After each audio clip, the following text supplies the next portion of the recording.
Hi అండి. అందరికీ నమస్తే. నేను మీ గీత. Romantic boss part 28. ఇక అర్జున్ వాష్రూమ్‌లో అని పెద్దగా అరుపులు వినిపిస్తున్నాయి. అవి బయటికి వినిపించవు. ట్యాంక్‌లో ఉన్న వాటర్ అన్నింటితోని నోటిని క్లీన్ చేస్తున్నాడు హీరో. యాహూ అని వాష్రూమ్‌లో పిడికిలు బిగించి బాక్సింగ్ చేశాడు గాల్లోనే. మంట కంట్రోల్ చేసుకోలేక. పాపం చంటోడికి తడిసిపోయింది. రేయ్ లండన్ మంకీ, ఉందిరా నీకు ఉంది నా చేతుల్లో, చూస్తావురా.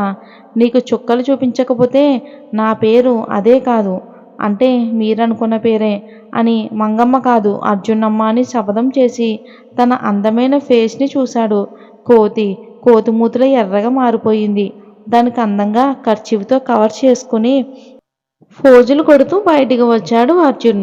నీ చెల్లెలికి నీ బాబుకు ఇప్పుడు నీకుంటుందిరా రేయ్ అని నిఖిల్ ముందుకు వచ్చి నేను వెళ్తున్నా అని చెప్పి వెళ్ళిపోబోతుంటే ఆ కర్చీఫ్ ఎందుకు అర్జున్ గారు అని అడిగాడు బీస్ట్.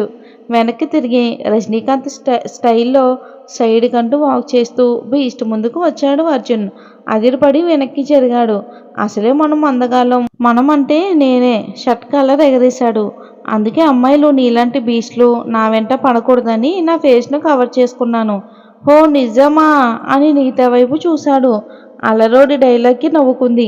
నిఖితాని చూసి మిస్ నిఖిత మీ అన్నయ్యతో సెల్ఫీ తీసుకుందాం రా. అసలే అందగాడు. ఆ మాటలకి అర్జున్ కోపం పీక్స్కి వెళ్ళింది. నిఖిల్ మీద కోపంతో నిఖిల్ అండర్వేర్తో పరిగెడుతున్నాడు. వెనక రే లండన్ మంకీ ఆగరా అని అర్జున్ పరిగెడుతున్నట్లుగా ఇమేజిన్ చేసుకుని నవ్వుకున్నాడు అర్జున్.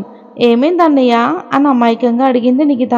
అర్జున్ నిఖిల్ను ఎలా ఇమేజిన్ చేసుకున్నాడో చెప్పాడు. ఇక నిఖిల్ డిప్ప మీద ఒకటిచ్చి అక్కడి నుంచి తుర్రుమన్నాడు అర్జున్. నిఖిత కూడా పైకి చూస్తూ ఇమేజిన్ చేసుకుంది. నిఖిల్ను చూసింది. అతను చంపేసేలా చూస్తుంటే చాలా కష్టంగా నవ్వు నాపుకుంది నిఖిత. తినడం పూర్తి కాకముందే ఆమె హ్యాండ్ గట్టిగా పట్టుకుని లాక్కెళ్ళాడు. చచ్చాను, ఎప్పుడూ కుదురుగా ఉండవే, పోయి ఈ రావణాసురుడి చేతిలో చిక్కావు అని తననే తాను తిట్టుకుంది నిఖిత. సాయంత్రం 4 గంటలకు నిఖిత విల్లా చేరారు. భయంగా బిత్తర చూపులు చూస్తూ లోపలికి వెళ్ళింది నిఖిత. ఐస్ క్రీమ్ పార్లర్కి వెళ్ళి ఐస్ క్రీమ్ ఆర్డర్ చేసి అది తీసుకుని వాష్రూమ్ సైడ్ వెళ్తుంటే ఒక బేరర్ చూసి అటకెక్కి సార్ ఇక్కడే తినండి అని అన్నాడు. నేను అక్కడే తింటాను, నాకు అక్కడే కంఫర్ట్ అని అనుకుంటూ అర్జున్ వచ్చి వాష్రూమ్లో మిల్లర్లో కందిన తన ఫేస్ను చూసుకుంటున్నాడు. పాపం బియర్డ్లో సరిగ్గా కనిపించడం లేదు. పెదవులకు ఇరువైపులా ఎర్రగా కందింది. పైగా చాలా మండుతుంది. కోల్డ్ ఐస్ క్రీమ్ తీసుకుని ఎర్రగా ఉన్న మంకీ మూతి చుట్టూ పెట్టుకున్నాడు. అబ్బా ఎంత హాయిగా ఉంది, కోట్లు ఇచ్చినా కొనలేని ఆనందం. ఆహా అనుకున్నాడు. కొద్దిసేపు అక్కడే ఉండి తర్వాత తనకు అసలు అలవాటు లేని కూరగాయల మార్కెట్ సైడ్ వెళ్ళాడు అర్జున్. అక్కడ జనాలు చాలా రష్గా ఉన్నారు. దుమ్ము ధూళి, కాయగూరలు, కుళ్ళిపోయిన చేపలు నీచువాసన వస్తుంటే ముక్కు మూసుకుని కష్టంగా బీట్రూటు, క్యారెట్, అన్ని రకాల ఫ్రూట్స్ కొన్నాడు. దాదాపుగా సార్ పర్సుల నుంచి 5,000 ఖర్చు చేశాడు. Bread, jam, egg puffs, Dil Pasand pieces కూడా పట్టుకుని ఈవినింగ్ 6కు హాస్పిటల్కి వెళ్ళాడు. 2 మూటలు నెత్తి మీద పెట్టుకుని హే జాంపళ్ళే అరటిపళ్ళే అనుకుంటూ పళ్ళమ్మ పళ్ళు మా ఊరి పళ్ళు అని సాంగులు పాడుతూ బీస్ట్ బేబీ ఉన్న రూమ్కి వచ్చాడు అర్జున్. చెయ్యి మాత్రమే కట్ అయినా 3 డేస్ ఇక్కడే ఉండాలని అర్జున్ దత్త ఆర్డర్ వేశాడు. అందుకే చచ్చినట్లు ఇక్కడే కష్టంగా ఉంది మన బేబీ చందన. అర్జున్ని చూసి ముగ్గురు షాక్ అయ్యారు. శాంత మాత్రం నవ్వుతూ ఏంటి బాబు అవి అని మూటను అందుకుని దింపబోయింది. అర్జున్ని ఈ తండ్రి కూతురు ఇద్దరూ కోపంగా చూస్తున్నారు. లేబర్ మనిషి లేబర్ బుద్ధులు వస్తాయి. అవతారం చూడు, తలకు తలపాగా పెట్టుకుని ఒక కాలు ప్యాంటు మోకాల వరకు మడిచి అచ్చం పల్లెటూరులా ఉన్నాడు అని తిట్టుకుంది చందన. ఈ బక్కపిల్లకు ఏ మాయరోగం అలా చూస్తుంది అని అనుకున్నాడు అర్జున్. ఏంట్రా నా అనుమానం నిజం కాదా అని రాము అన్నాడు. కాదు డాడీ, మార్నింగ్ చూసాము కదా అర్జున్ సార్ ఎలా ఉన్నారో, ఇప్పుడు ఈ అర్జున్ ఎలా ఉన్నాడో అని అంది. Okay baby, but Arjun Datta dual role చేస్తున్నాడేమో. నో డాడీ, అసలు చెయ్యడు. అతను బై బర్త్ రిచ్ కిడ్. ఇలాంటి హ్యాబిట్స్ అస్సలు ఉండవానికి స్ట్రాంగ్గా చెప్పింది ఇంకా చందన. ఒకవేళ మన మీద ఏదైనా కక్షతో చేస్తున్నాడేమో అని అనుమానం వెళ్ళబుచ్చాడు రాము. నో డాడీ, అతను తలుచుకుంటే మనల్ని పీస్ కింద చేయగలడు. ఇలాంటి డ్రామాలు చేయవలసిన అవసరం తనకేంటి అని అంది చందన కాన్ఫిడెంట్గా. ఇక బీస్ట్ బేబీ మాటలతో రాము కూడా ఇంక గట్టిగా ఫిక్స్ అయ్యాడు. ఇక శాంత అర్జున్ తల మీదున్న మూటను దింపుతుంటే, మేడం మీరు ఆగండి, అంకుల్ సార్ దింపుతారు అని నవ్వాడు అర్జున్. బాబుకు హెల్ప్ చేయండి అని అంది శాంత. ఎంతైనా అర్జున్ ముందు గర్వంగా ఉండలేడు కదా రాము. ఎందుకంటే ఆయన పెట్టిన భిక్ష వల్ల ఇప్పుడు రాము జీవిస్తున్నాడు. అతను ఏం చేసినా బయటే. శాంతి ముందు ఏమీ ఎరగని ఎల్లులపైలా ఉంటాడు. రాము వచ్చి కష్టంగా మూటను దింపాడు. బీస్ట్ వైపు చూశాడు. కోపంగా అసహ్యంగా అర్జున్ని చూస్తుంది. ఈ బక్కపిల్లకి ఏ మాయరోగం అలా చూస్తుంది అని తిట్టుకున్నాడు అర్జున్. నా హీరో ప్యాంటు సరి చేసుకుని మీకు హెల్త్కు యూజ్ అవుతాయని తెచ్చాను మేడం బాస్, తినండి అని తలపాగాకి విప్పిన టవల్ను చేతిలో పట్టుకుని యజమాని ముందు పనుడిలా నిలబడ్డాడు అర్జున్. ఇంకేముంది, పాప ఈగో సాటిస్ఫై అయ్యింది. మన బేబీకి ఉన్న బలుపుకు ఎవరైనా తన ముందు తగ్గితే చికెన్ బిర్యానీ తిన్నంత ఆనందం కదా. పొగరుగా వాటిని నువ్వే క్లీన్ చేసి కట్ చేసి నా ముందు పెట్టు అని స్టైల్గా యారగెంట్ లుక్స్ ఇస్తూ చెప్పింది.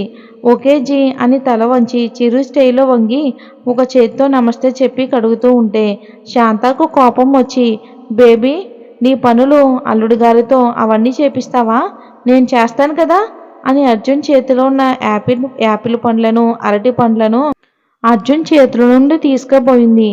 అర్జున్ బ్రైట్ స్మైల్తో వద్దా అంటే నేనే కట్ చేస్తాని అన్నాడు. శాంత కంగారుగా కోపంగా తండ్రి కూతురు వైపు చూసింది. రాము అర్జున్ని చూసి కన్నింగా నవ్వుతూ శాంతాన్ని తీసుకుని బయటికి పోయాడు. ఏంటండి అని రూమ్ బయటికి తీసుకుని వచ్చి రాము చేతులు విడిపించుకుంది. మార్నింగ్ అర్జున్ని తిట్టి ఇప్పుడు రెస్పెక్ట్ ఇస్తున్నావు ఏంటి? అతను అలా అనగానే కంగారు పడుతూ అదేం లేదండి అని చెప్పి బయటికి వెళ్ళిపోయింది. ఇంకా శాంత మమ్మీకి కొంచెం జ్ఞానోదయం అయ్యిందిలేండి. ఆఫ్టర్నూన్ ఎవరో వచ్చి ఏదో చెప్పి వెళ్ళారు, తర్వాత చూద్దాం. ఇక అర్జున్ యాపిల్ పీల్ తీస్తుంటే వద్దు నాకు అలా ఇష్టం ఉండదు అనగానే అది అక్కడ పడేసి ఇంకో యాపిల్ కడిగి కట్ చేశాడు. అది వద్దు క్యారెట్ కావాలి అని అంది. అది కడిగి క్లీన్ చేసి కట్ చేశాడు. వద్దు బనానా కావాలి అని అంది. ఓకే అని డైరెక్ట్గా తెచ్చి నోట్లో పెట్టబోయాడు. ఉలిక్కిపాటుగా బెడ్కు అతుక్కుంది చందన. బాస్జీ మీరు తొక్కతో తినడం అలవాటు లేదుగా, అందుకే డైరెక్ట్గా తినండి అంటే కోపంగా చూస్తుంది.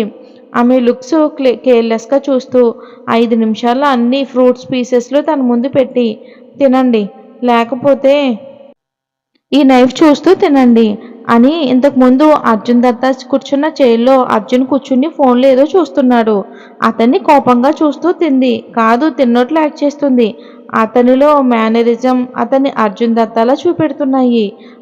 ఇక లాంగ్వేజ్ అండ్ బిహేవియర్ అతన్ని అల్లరి అర్జున్లా చూపిస్తుంటే పిచ్చి లేచింది చందనకి. కష్టంగా 2 పీసులు తిని వామిటింగ్ చేసుకుంది. బెడ్ మీద లేచే ఓపిక లేదు. బెడ్ మీద నుంచి కిందకి చేసుకుని కిందకి పడిపోబోయింది. కిక్గా రియాక్ట్ అయ్యాడు మన అల్లరి అర్జున్.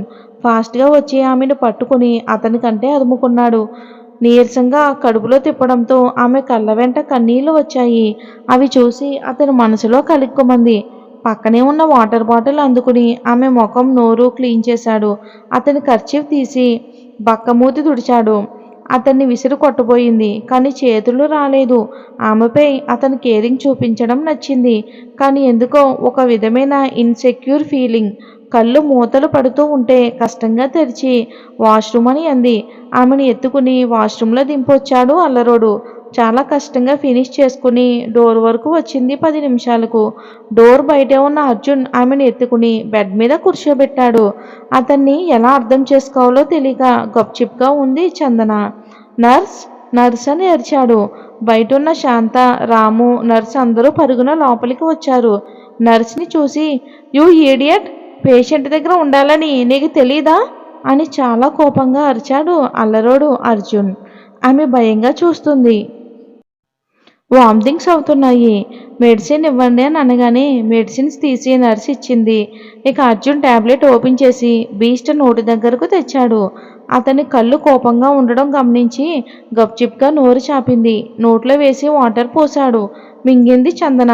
శాంతమామి మురిపెంగా, రాముడేడి అయోమయంగా చూస్తున్నాడు. నేను లేని ఈ 20 నిమిషాల గ్యాప్లో అర్జున్ దత్త వచ్చాడా అని అనుకున్నాడు రాము. టాబ్లెట్స్ ప్రభావం వల్ల నా నిద్ర వస్తుంటే అలానే బెడ్కు ఒరిగింది. అది చూసి రాము దగ్గరకు వచ్చేలోపే అర్జున్ ఆమెను సరిగ్గా కట్ అయిన హ్యాండ్కు ఇబ్బంది లేకుండా అడ్జస్ట్ చేసి పడుకోబెట్టాడు. ఆశ్చర్యం రాములో. ఎవరి బిడ్డకు ఎవరు కేర్ చూపిస్తున్నారు? అసలు అర్జున్ పట్వారీ ఉన్న ఊరికి వెళ్తే ఏదైనా విషయం తెలుస్తుందని అనుకున్నాడు రాము. ఇక రాము బయటికి వెళ్ళాడు. శాంత నవ్వుతూ వాళ్ళని చూసి రేపు గుడికి వెళ్ళి రావాలి అని అనుకుంది. అప్పటికే పొద్దుపోవడంతో అక్కడ ఉండాలి కాబట్టి రూమ్ అరేంజ్ చేసుకుంది శాంత. ఇంకా బీస్ట్ బేబీ రూమ్లో అర్జున్ ఫోన్లో ఏదో సీరియస్గా చూస్తున్నాడు. నర్స్ బయటికి వచ్చింది. ఆ ఏసీ రూమ్ చల్లటి గాలి అర్జున్ మనసులో బాధ బయటకు తన్నుకుంటూ వస్తుంటే దాన్ని కంట్రోల్ చేస్తూ ఫోన్ పక్కకు పెట్టి అప్రయత్నంగా బీస్ట్ వైపు చూశాడు. అలా చూస్తూనే ఉన్నాడు. సన్నటి కళ్ళు, ముక్కు, మేకప్ వేయని ముఖం, విల్లు విరిచినట్లు ఉన్న కనుబొమ్మలు, అందమైన నుదురు చెక్కిళ్ళు, నిద్రలో కూడా మైకంగా ఉంది. మూతి ముద్దగా బిగించింది.